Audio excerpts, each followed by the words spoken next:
Մանե շարունակենք մեր ընթացքը, տեղափոխվել ենք խոհանոց, այ երբ նման եղանակի ես ականատես լինում առավոտյան, արդեն միտքդ այսպես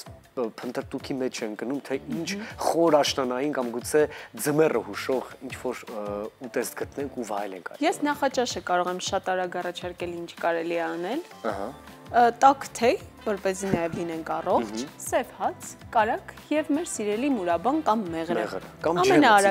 Կամ ծիրանի ջեմ, բայց վստահ եմ Անուշը մեր գործընկեր ունի շատ ավելի հետաքրքիր բաղադրատոմս, դե չգիտենք դեռ թե ինչ է պատրաստելու նախաճաշ ճաշ թե ընթրիք, կիմանանք հենց հիմա։ Բարի լույս Անուշ, եւ Անուշը մենակ չէ այսօր խոհանոցում։ Բարի լույս սիրելի գործընկերներ։ Այսօր ինձ հետ է Արտուր Սահակյանը, շեֆ խոհարար, բոլորը նրան արդեն ճանաչում են, մեզ մոտ բազմիցս եկել է։ Արտուր ջան, դե ասա տեսնեմ, ինչ ենք պատրաստելու։ Մենք այսօր պատրաստելու ենք տարտար հորթի մսից։ Տարտարով չգիտի, դա հում միսն է, կամ մսային է լինում, կամ լինում է ձկնային, ամեն տեսակ հում բաղադրիչներ է, մթերքներ է, որի համար հիմա մեզ անհրաժեշտ է հորթի փափկա միս, թթու վարունգ, կապար, սոխ կարմիր, մանանեխ, հավկիթ լորիձու կամ հավկիթ սովորական, եւ մենք այս տարբերակը փորձելու ենք պատրաստենք թարխունով։ Մանե դու ասում ես առավոտյան սև հաց է պետք, մեզ մոտ հիմա սպիտակ հաց է, բայց հացով գեղեցիկ նախուտեստ է լինելու, ֆրանսիական նախուտեստ է։ Դե սկսենք, ես ինչով օգնեմ, այսօր ես օգնականի դերում եմ։ Ես կտրատեմ միսը, դու կարող ես արդեն կտրատել վարունգը։ Միսը կարևորը տարտարի մեջ, որ շատ սառած միս չլինի, թարմ, բայց ջերմաշճանը սառը լինի, որ կարողանանք մենք հում ենք պատրաստելու սա։ Անկեղծ ասած հում մսով ես ոչինչ չեմ պատրաստում ու չեմ պատկեցնում։ Իհարկե այսքան համեմունքներով ես պատկացնում եմ, որքան համեղ կստացվի, բայց ինքը շատ համեղ է ստացվում։ Հետաքրքիր է, մենք ընդհանրապես հայկական խոհանոցում չունենք երևի թե։ Հայկականում չունենք, սա ֆրանսիական է եւ օգտագործելու ենք նաեւ հում լորի ձվի դեղնուց ավելի շուտ։ Նույնիսկ ձուն է այս դեպքում հում լինելու։ Այո։ Միսը կտրատում ենք մկանային հյուսվածքներին հակառակ, որ ինքը արդեն ուտելուց հեշտ ծանվի, նայած ինչ տեսակի միս է ձեզ մոտ։ Այդ ինչպես ընտրենք այդ միսը, որպեսզի եւ լինի համեղ եւ խուսափենք վտանգներից, որովհետեւ վստահաբար մեր հեռուստադիտողների մոտ, ինչպես նաեւ մեզ մոտ հարց է առաջանում, արդյոք վտանգավոր չէ ուտել հում միսը։ Ու շատերը հիմա այսպես մեծ աչքերով նայում են, թե ինչպես է նայում ենք հիմա առավոտյան նախուտեստ որպես ուտելու հում միսը։ Ընդհանրապես հորթի միսը կարելի է ուտել հում, մի քանի տեսակ միս կա, որ կարելի է ուտել հում։ Հորթի միսը ուրիշ, գառի միսը, պատի միսը ինչ-որ չափով ոչ լիարժեք, բայց հորթի միսը եւ գառի միսը կարող են ուտել հում, նայած ինչ համեմունքներով է համեմված։ Դրա համար մենք հանգիստ կարող ենք դա ուտել։ Կարևորը լավ միս լինի, շատ ձիգ կտոր չլինի հատվածից։ Ուրեմն ուշադրություն դարձնեմ, որ շատ ձիգ չլինի։ Փափկա միս լինի։ Դե պարզ է արդեն մսի գույնից, այո, լրիվ, մսի գույնից էլ է արդեն երևում լավ միս է, թե չէ։ Ինքը եթե շատ մուգ է, այդ միսը ինձ թվում է արդեն կարիք չկա վերցնել, որովհետև դա ոչ թարմ միս է։ Եվ ամենակարևորը ինչով ենք համեմում, այդ դա է, մենք օգտագործելու ենք բացի մեր այս բաղադրիչներից, օգտագործելու ենք տոբասկո, ինքը կծու թանձրուկ է, այո, եւ ոսերական սոուս թանձրուկներն են, որոնք որ համը հոտ են տալու։ Այո, աղը մենք շատ քիչ ենք օգտագործելու, քանի որ մենք օգտագործում ենք մեր թանձրուկները։ Ու կմատուցենք արդեն հացով, որ կարողանանք մենք դասնել, քսել, ով ոնց կուզենա եւ համտեսել։ Արտուր, բայց այս բաղադրատոմսը հենց այդպես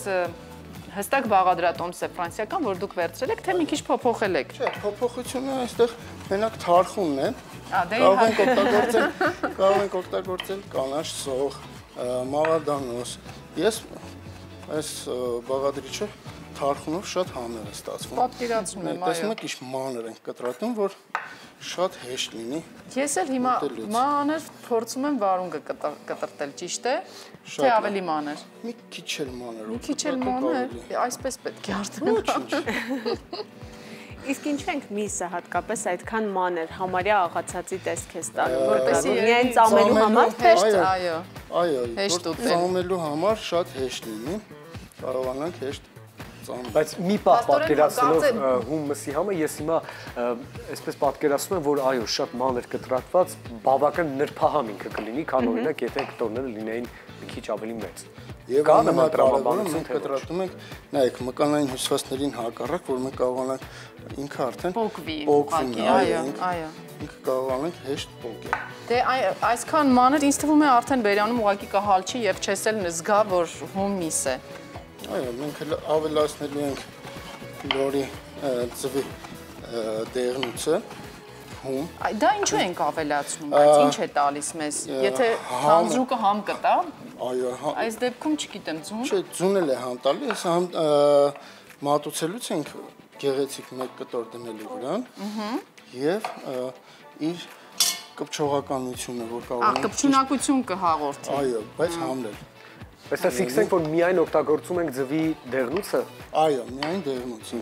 Սպիտակուցը այդքան էլ համը լավ չի ստացվում։ Փորձել եք, բայց ամեն ինչ փորձել ենք։ Արտուր, քանի անգամ եք փորձում, մինչև ստանում եք ձեր ուզածը։ Նայած ինչ ենք պատրաստում, եղել է ուտեսներ, որ 10 անգամ փորձել ենք, որ հենց մեր ուզած համը ստանանք։ Այո, անպայման։ Սոխը կտրատում ենք լավ մանր։ Ամեն բաղադրիչ պիտի կտրատենք շատ մանր։ Ես արդեն հասկացա։ Այսքանը բավական է։ Այդքան շատ է, կարող են քիչ օգտագործել։ Լավ։ Ուրեմն ես մի փոքր մանրացնեմ։ Առավոտյան այս ժամի համար հաճելի աղմուկ է իհարկե, տրամադրող։ Այո, հանեցեք։ Իսկ ուզում եմ հարցնել, կարմիր սոխ ենք ընտրում, որովհետև ավելի նրբահամ է կարմիր սոխը։ Կարմիր սոխը թե ֆրանսիական խոհանոցում ավելի շատ օգտագործվում է կարմիր սոխը, եւ կարմիր սոխի արոմատը համն ու հոտը ավելի սուր է, քան սովորական մեր եղած սպիտակ սոխը, որ մենք օգտագործում ենք այստեղ։ Այնքան մանր, բարակ, այնպես մանր է կտրտված, որ չեմ պատկերացնում։ Ահա, անձեռոց։ Այստեղ տարբերակ հնչեց, որ այո, 10 անգամ պատրաստելուց հետո նոր գուցե ունենանք վերջնական արդեն համային ցանկալի։ Եվ ինչ ենք հասկանում, որ այո, խոհարարությունը նույնպես ստեղծագործ աշխատանք է, բայց կան հստակ օրինակ կանոններ, հստակ բաղադրատոմսեր, որոնք փոփոխման չի կարելի ենթարկել, ըստ ձեզ։ Ոչ, չկա տենց ինչ-որ ուտեստ, որովհետև խոհարարությունը դա խոհարարի մտքի թռիչքն է, որ կարող է ինչ տեսակ բան ուզենալ պատրաստել, նույն մեր իմացած խոզի խորովածը, հա, այսպես ասած, ամեն մարդ, ամեն խոհարար տարբեր ձև է համեմում, ամեն երկիր տարբեր ձև են համեմում, մենք հիմա սովոր ենք այս տեսակով, բայց ուրիշ մարդ պատրաստում է ուրիշ տեսակով, նույն մեղրով։ Մենք մտածում ենք խոզի միսը մեղրով չի կարելի, բայց մեղրով դա չի համտես է երբեք։ Դուք մեղրով եք անում։ Նայած ռեստորանում։ Հիմա մենք ռեստորան, որ մեղրով ենք պատրաստում։ Հրաշալի էր, բայց Անուշի արձակակը նոր բան իր։ Այո, ես անմիջապես ֆիքսեցի, պետք է փորձել, որովհետև մեղրով չէինք փորձել։ Եվ դուք տեսաք, թե որքան ավելացրեցի թթու վարունգը, քիչ է, մի փոքր էլ ավելացնեմ։ Եվ կապարն է շատ հետաքրքիր համ է տալիս։ Մենք Հայաստանում ունենք, որ աճում է կապար, բայց շատ քչերը դա գիտեն, որ մեր մոտ կա։ Մենք գնում ենք ուրիշ երկրներից բերված կապար։ Ինձ թվում է արդեն կսկսեն նաև այստեղ։ Այո, քիչ-քիչ։ Պատրաստել։ Նաև սկսեն ավելի մեծ մասշտաբներով աճեցնել, հասկանալով, որ խոհանոցում իրականում վայրի մենք հաճախ նկարահանումների ժամանակ ուղղակի տեսնում ենք, այսպես շրջակայքում աճում են ու պտուղը վրա նույնիսկ շատ ենք հանդիպել, շատ ենք տեսել։ Մնում է ուղղակի քաղել եւ մշակել։ Փոքր ժամանակ հիշում եմ, որ տեսնում էինք, ասում էին օծի ձմերուկ, այդ կոչվածը, այդ դա կապարն է, որ դառն խոհարար նոր արդեն հասկացանք, որ այդ օծի այո, ձմերուկը դա ինչ է։ Իսկ կտրատված հացերը որոշակի ջերմաստիճանով պետք է տապակելու ենք։ Տապակել, այո։ Այո, մի փոքր տապակելու ենք, որ խրտ-խրտան լինի։ Այո։ Դե դա էլ արվում է ինչու համար, որպեսզի երբ որ հացի վրա դնենք, անմիջապես չփափկի, պինդ լինի հացը, որ չփափկի եւ մնա վրան սիրուն դրված։ Չէ՞։ Այո։ Խոհարարներից այնքան մանրուքներ ենք սովորել, շատ ավելացնում ենք։ Հետաքրքիր է։ Թարխում է։ Կապարն էլ ավելացրեցինք։ Եվ հիմա փոքրել տաքան է մեր հացը։ Դու կարող ես արդեն լորիձուն, սա դնեն այստեղ մանանեխը դուք գիտեք թե որքան կավելացնեք։ Ավելացնում ենք կես թեյի գթալ, ոչ լիարժեք, եւ արդեն ես կավելացնեմ մեր թանձրուկները։ Շատ կծու եթե սիրում եք, կարող եք մի քիչ շատ ավելացնել, բայց մեզ հիմա այդքան էլ հարկավոր չի շատ կծու լինելը։ Երկու ձվի հավքի թեյ։ Լորիձուն։ Քանի որ լորիձուն շատ օգտակար է, դրա համար եք հենց լորի ձվի դեղնուցը, ոչ թե հավքիթը։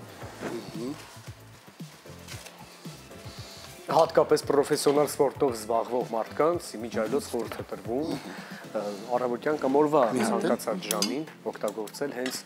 լորիձ, այո, կալորիականապես շատ ավելի հզոր է եւ օգտակար օրգանիզմի համար, այո։ Արթուր շեֆ խոհարար ասելով ինչ ենք հասկանում, ի վերջո մենք պատկերացնում ենք, որ նա անդադար պատրաստման մեջ է, բայց գիտենք, որ նրա տիրապետության տակ մի ամբողջ պատասխանատվություն է, մի փոքր կմանրամասնեք մեզ ինչ գործառույթներ ունի շատ կարևոր հենց շեֆ խոհարարը։ Շեֆ խոհարարը այդքան չի պատրաստում, ինչքան ստեղծագործում է։ Այո, հենց դա ուզում ենք լսել։ Գործունեությունը ավելի շատ ինքը կայանում է ստեղծագործել նոր ուտեստներ եւ մատուցել, սովորացնել իր աշխատակազմին, ինչպես մատուցել, ինչպես համն ու հոտ տալ վերջնական այդ ուտեստին։ Եվ նաեւ ամբողջ ընթացքում անընդհատ հետևել, որ ամեն ինչ ճիշտ լինի։ Եվ հենց այդ մատուցել, ինչպես ճիշտ մատուցել արտահայտության վրա, Անուշը մեջտեղ բերեց արդեն մատուցման ափսեն։ Մատուցումը կարևորն է խոհանոցներում, որովհետև եթե կարող է շատ համեղ լինել ուտեստը, բայց ոչ ճիշտ, ոչ գեղեցիկ մատուցված, այդ ուտեստը իր արժեքը կորցնում է։ Դրա համար ես միշտ բոլոր իմ խոհարարներին բացատրում եմ, որ առաջինը հաճախորդը համտեսում է աչքերով, կարևորը տեսքն է առաջի հերթին, հետո նոր արդեն համը, որովհետև եթե շատ համեղ լինի ու ոչ գեղեցիկ մատուցված, ինքը արդեն այն չի ստացվի։ Մի հատ էլ բան դեղնուց։ Ահա, եւս մեկը։ Այո։ Վրան ենք դնելու։ Սա արդեն համտեսքի, մենք օգտագործել ենք 3, բայց երկուսը արդեն մեր խճողակ այսպես կոչված տարտարի մեջ ենք օգտագործում, մեկը մատուցման համար։ Առաջին անգամ եմ առանձնացնում։ Հացնել, բայց շատ լավ է ստացվում։ Այո, անգամից Անուշ։ Տեսեք որքան դանդաղ համբերատար արեցի, սովորաբար արագ եմ շարժվում, բայց լավ չստացվեց, եւ գուցե մեկը, եւս մեկը փորձեմ։ Այս մեկը մենք խանգարեցինք։ Աշկորտ տվեցինք։ Բանը ես հիշում եմ ժամանակին կար բոլոր այցելուների մոտ գրեթե ձևավորված մի մշակույթ, հատուկ վերաբերմունք եւ ուշադրություն խոհարարի նկատմամբ, երբ գնում էինք օրինակ ժամանցային կենտրոն, ռեստորան, սրճարան եւ ուտում էինք համեղ տաք ուտեստ կամ չգիտեմ մեր նախընտրած ուտեստը, միշտ մարդիկ հատուկ շնորհակալությամբ էին հանդես գալիս դեպի խոհանոցի աշխատակիցը, դեպի խոհարարը կամ շեֆ խոհարարը։ Բայց հիմա, սիրելի Արթուր, ինչ ես կարծում, այդ մշակույթը այցելուների մեջ կա, դուք որպես այդպիսին հատուկ ուշադրության կամ արժանանում եք այդ գնահատականի կամ երկխոսություն լինում է ձեր ու այցելուների միջև, թե ոչ։ Շատ քիչ է լինում, բայց ուշադրությունը միշտ կա։ Այն մարդիկ, ով գնահատում են ուտելիքը, ոչ թե ուղղակիորեն ուտում են կշտանալու համար, այլ վայելում են այդ ուտեստը, իրանք ավելի շատ ուշադիր են, շնորհակալությունը հայտնում են խոհարարին, դա կա դեռ, բայց ոչ բոլորի մոտ։ Լավ է դա, որ պահպանված է, դա պիտի զարգացնել ամեն Օրինակ դու ինչպես ես շնորհակալություն հայտնում խոհարարին։ Ուզում ես լինեմ անկեղծ։ Այո։ Նախ խոսքով, հետո ինչու ոչ նաև թեյավճարով, միանշանակ, որովհետև ըստիս հրաշալի, երբ կա բարձրակարգ սպասարկում սրճարանում կամ ռեստորանում, բայց այն, ինչ մենք ուտում ենք, դա կարծես դիմագիծն է համալիրի, դա կարծես իրենց այցեքարտերից, կարևոր այցեքարտերից մեկն է, համեղ խոհանոցը, դրա համար պետք է այո գնահատել ըստ արժանվույն։ Եվ հիմա հավանդույթ է դարձել ընդհանրապես շատ հաճախ խոհարարները դուրս են գալիս սրահ եւ ծանոթանում են, զրուցում են, շատերը ճանաչում են նաեւ խոհարարի տարիներ առաջ չկար այդ մշակույթը։ Դե ամեն ինչ անում ենք, որ մեր մատուցած ուտեստը հասկանանք ոչ թե սպասարկող անձնակազմի կողմից, այլ ուղիղ միանգամից հասկանանք ինչ արձագանք կա մեր տված ուտեստները։ Հետո տեսնելով խոհարարի միջավայրն էլ կարծես մի տեսակ փոխվում է տրամադրությունը։ Եվ մի փոքր ավելացնենք ձիթայով։ Եվ վերջ։ Վերջ պատրաստ է նախուտեստը ֆրանսիական։ Ինքը շատ հետաքրքիր, գեղեցիկ, համեղ։ Ինձ հետաքրքիր է իհարկե համը, բայց վստահ եմ, եթե դուք եք առաջարկում համեղ է լինելու։ Մենք հիմա կշտապենք փորձելու։ Շնորհակալ ենք անչափ։ Ձեզ եմ շնորհակալ։ Անուշ լինի։ Շնորհակալ ենք, Անուշ, Արթուր, ապրեք դուք։ Մի փոքր ռիսկային վարքյաններ է հիմա ինձ համար, որովհետև առաջին անգամ պիտի փորձեմ, բայց այո, պիտի փորձենք։ Երաժշտական տրամադրություն հիմա ձեզ բոլորիդ համար, մենք էլ գնանք տեսնենք ինչ են պատրաստել մեր ընկերները։